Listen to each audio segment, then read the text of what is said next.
நாளை மறுமையிலே அல்லாஹ் யாருக்கு அதினலகுர் ரஹ்மான் குர்ஆன் சொல்கிறது, யாரும் பரிந்துரை செய்ய முடியாது. அல்லாஹ் யாருக்கு நாடுகிறானோ, யாருக்கு அனுமதி தருகிறானோ அவர்கள் மாத்திரம் அல்லாஹ்விடத்திலே பரிந்து பேச முடியும். அந்த பரிந்து பேசும் தகுதி பெற்றவர்களில் முதல் அந்தஸ்தில் உள்ளவர்கள் கண்மணி நாயகம் முஹம்மது ரசூலுல்லாஹி ஸல்லல்லாஹு அலைஹி வஸல்லம் அவர்கள். கண்மணி நாயகம் முஹம்மது ரசூலுல்லாஹி ஸல்லல்லாஹு அலைஹி வஸல்லம் அவர்கள் சொல்லக்கூடிய செய்தி ஹதீஸிலே ஏராளமாக பார்க்கலாம். சஹீஹ் முஸ்லிமிலே ஒரு ஹதீஸ் வருகிறது. நபி பெருமானார் ஸல்லல்லாஹு அலைஹி வஸல்லம் சொன்னார்கள், லி குல்லி நபியின் தஅவத்துன் முஸ்தஜாபத்துன். ஒவ்வொரு நபிக்கும் அல்லாஹ் ஒப்புக்கொள்ளப்படக்கூடிய ஏற்றுக்கொள்ளப்பட்ட ஒரு துஆவை கொடுத்திருந்தான். அவர்கள் அந்த துஆவை செய்தால் அல்லாஹ் உடனுக்குடன் ஏற்றுக்கொள்வான். அது ஒவ்வொரு நபிமார்களுக்கும் அது ஹாஸாக கொடுக்கப்பட்டது, குறிப்பாக கொடுக்கப்பட்டது. ஆனால் ஃபதஅஜ்ஜல குல்லு நபியின் தஅவத்துஹு, ஆனால் எல்லா நபிமார்களும் அவர்களுக்கு கொடுக்கப்பட்ட அந்த துஆவை அவர்கள் தீவிரப்படுத்தி விட்டார்கள். உலகத்திலே அவர்கள் தன் சமூகத்திற்காக, தனக்காக வேண்டி, ஊருக்காக அவர்கள் பத்வாவின் அடிப்படையிலே கேட்டு முடித்து விட்டார்கள். நூஹ் அலைஹிஸ்ஸலாமிற்கும் அந்த துஆ கொடுக்கப்பட்டது.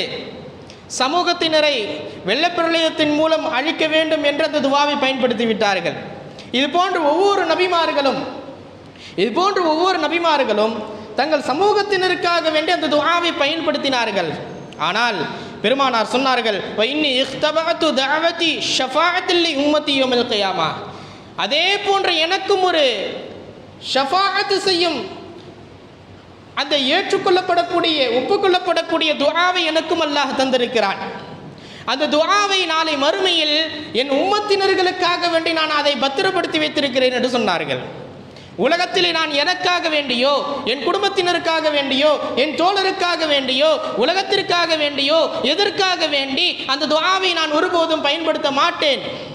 நாளை மறுமையில் என் சமூகத்தினர் சொர்க்கமா நரகமா என்று தெரியாமல் என்னுடைய உம்மத்தில் பெரும் பாவிகள் இருப்பார்களே, சொர்க்கத்திற்கு செல்லாமல் தடை செய்யப்பட்டிருப்பார்களே, அந்த பெரும் பாவிகளுக்காக வேண்டி எனக்கு கொடுக்கப்பட்ட பத்திரப்படுத்தி வைக்கப்பட்ட அந்த துஆவை பயன்படுத்தி அவர்களுக்காக வேண்டி ஈடேற்றத்தை பெற்றுத் தருவேன். அதற்காக வேண்டி அந்த துஆவை நான் பாதுகாத்து வைத்திருக்கிறேன் என்று அருமைநாயகம் ஸல்லல்லாஹு அலைஹி வஸல்லம் அவர்கள் சொன்னார்கள்.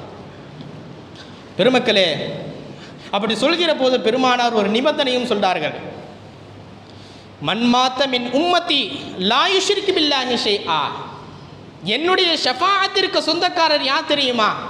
நாளை மறுமையிலே நான் சில பேருக்கு பரிந்துரை செய்வேன். ஆனால் அவர் எப்படி இருக்க வேண்டும் தெரியுமா? அல்லாஹ்விற்கும் எதையும் இணை கற்பித்திருக்க கூடாது, ஷிர்க் வைத்திருக்க கூடாது, அல்லாஹ்விற்கு எதை கொண்டும் இணை கற்பித்திருக்க கூடாது. அப்படிப்பட்ட நபராக இருந்தால் அவருக்காக வேண்டி என்னுடைய ஷஃபாஅத் பரிந்துரை பலிக்கும் என்று சொன்னார்கள்.